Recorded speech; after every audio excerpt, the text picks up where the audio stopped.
Hello बाल दोस्तों, આપણે પ્રશ્ન 4 दिए गए चित्र के आधार पर 5 वाक्य लिखिए। पाठ 12 में આપણે પ્રશ્ન 3 સુધી સમજી ગયા હતા। આજે આપણે પ્રશ્ન 4 સમજીશું। અહીંયા આપણને સુંદર ચિત્ર આપ્યું છે, બરાબર। એ ચિત્રને જોઈને આપણે 4-5 વાક્ય લખવાના છે। તો તમારે બધા ધ્યાનથી તમે સાંભળજો, આપણે જોઈએ, બરાબર। चलो, यह गांव का दृश्य है। सुबह का समय है। सूरज निकल रहा है। यहाँ सूरज चित्र आप्યું છે ને, सूरज निकल रहा है। आकाश में पक्षी उड़ रहे हैं।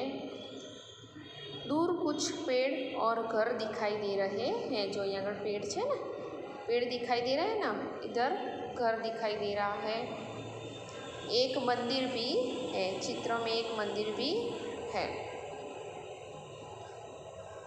मैदान में 2 लड़के गेंद खेल रहे हैं। 2 लड़के हैं, वो क्या कर रहे हैं? गेंद खेल रहे हैं। देखो, तालाब के किनारे 2 स्त्रियां क्या कर रही है? देखिए, 2 स्त्रियां कपड़े धो रही है। एक बालक खेत के पास खड़ा है। एक जो बालक है वो यहाँ खेत के पास खड़ा है। देखो चित्र में ये खेत है और उसके पास एक बालक खड़ा है।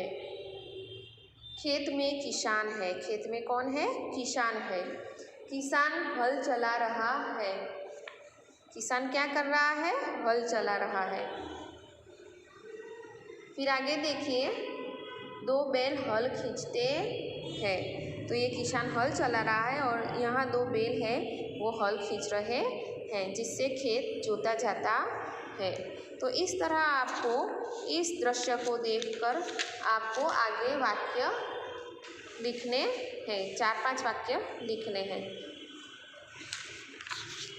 હવે નીચે જુઓ પ્રશ્ન 5। नीचे दिए गए चित्र के आधार पर कहानी कथन कीजिए। तो कहानी कथन करवानुं छे तमारे, बराबर। तो जुओ नीचे सरस सुंदर मजाना चित्र आपेला छे, बराबर ने। चलो, हवे कहानी कथन हूँ तमने कहीश एटले तमारे बराबर सांभळी अने कहानी लखवानी छे। चलो, पहला चित्र में शुं देखाय छे? हाँ, पहलू चित्र है, एनी अंदर केटला देड़का है? जुओ तो 4 देड़का है ने। हाँ,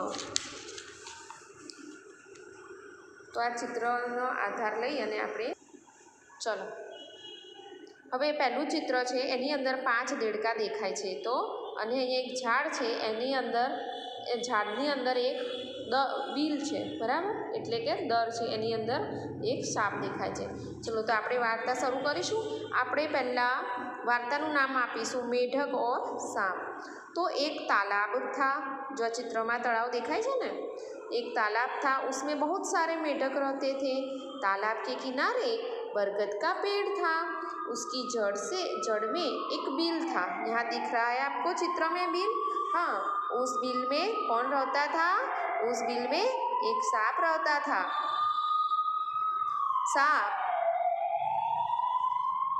सांप रोज रोज किसी न किसी मेढक को पकड़कर खा रहा था। मेढक सब परेशान हो रहे थे। देखो, इस चित्र में दिखाई दे रहा है ना कि वो सांप मेढक को खा रहा है। तो मेढक परेशान हो उठे थे, सब परेशान हो उठे हैं मेढक। एक दिन उन्होंने आपस में मिलकर एक उपाय सोचा। तो चित्र 3 है, एनी अंदर बधा मेढक एटले के बधा देड़का भेगा थई अने उपाय विचारे छे। दूसरे दिन एक मेढक बिल के सामने खड़ा रहा। तो एक मेढक ने क्या करा? वो सांप के सामने खड़ा रहा, बिल के सामने खड़ा रहा। बाकी सभी मेढक बिल के आसपास छिप गए। जैसे ही सांप ने उस मेढक को पकड़ा, छिपे हुए मेढक निकल आए और सांप को पकड़कर खींचने लगे। इस चित्र में दिखाई दे रहा है ना आपको कि सब मेढक मिलकर सांप को खींच रहे हैं। सांप घबरा गया। इस चित्र में देखिए, 5वां चित्र है, उसमें सांप घबरा गया। वह पकड़े हुए मेढक को छोड़कर भागा और बिल में घुस गया। तो बिल में वो वापस जा रहा है। देखो, मेढकों की खुशी का ठिकाना न रहा, सचमुच संगठन में शक्ति है। तो आ वार्ता उपरथी आपणे शुं सीख मळे छे कि एकता में बल है, संगठन में शक्ति है। बराबर। तो आ चित्र में आज ये आपणे वार्ता सांभળી उसमें क्या, तो सब मेढक मिलकर उस सांप को हरा देते हैं। तो हम सब साथ मिलकर कोई भी मुश्किलों का सामना कर सकते हैं। बाय।